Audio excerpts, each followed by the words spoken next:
I'm sorry.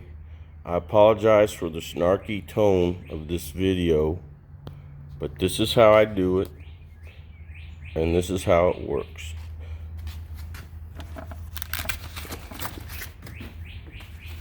One-handed, I'm pulling out a decoy.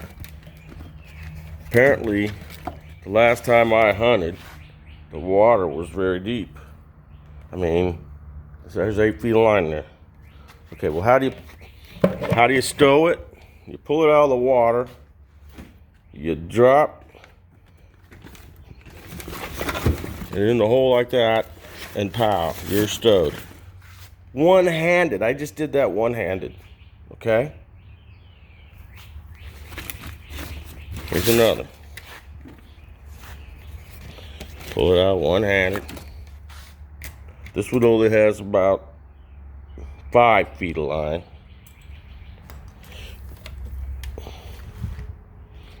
Drop it in.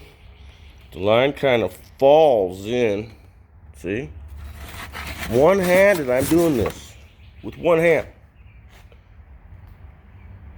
I'm not going to fight and argue about how to do this. This is how I do it. This is how I'm going to do it. Where did I get this idea? Well, I hunted with Adam Tudor. He's got really nice stuff. Dakota decoys, slotted bags, Texas rigs he bought off the store and everything. Really nice. Those work great. There's a reason why you do it that way. You could just grab the little loop at the top. Those have loops top and bottom, I'm pretty sure. So you could just kind of have your decoy floating like this, come along with your glove that's waterproof, and just grab that little loop right there and pull, and then boom, the line comes up. That's how Adam does it. He's got money. I'm kind of poor. Well, maybe that's a poor comparison, but some guys got loot and they do it one way. Some guys are kind of poor. Now, one last tip here. People are arguing about this line. This is, I think, tangle free. I'll look it up and figure out what brand. But there's a way you can tell whether it's good or not. You take it with your fingers and squeeze it, or you can bite it with your teeth. But there's 2 types of this black line. There's one that's so hard you cannot deform it at all, and there's this. You could also tell by the smell. This stuff I bought smells awful. But you could take your thumb and you can feel it deforming when you pinch. This is soft, and it doesn't get hard in the cold. The other stuff that I described that won't deform is very hard and will crack in the cold. There's 2 types of this black line. You have to know what you're doing. I discovered the hard way. That's why I'm sharing this tip. Hope you guys get it.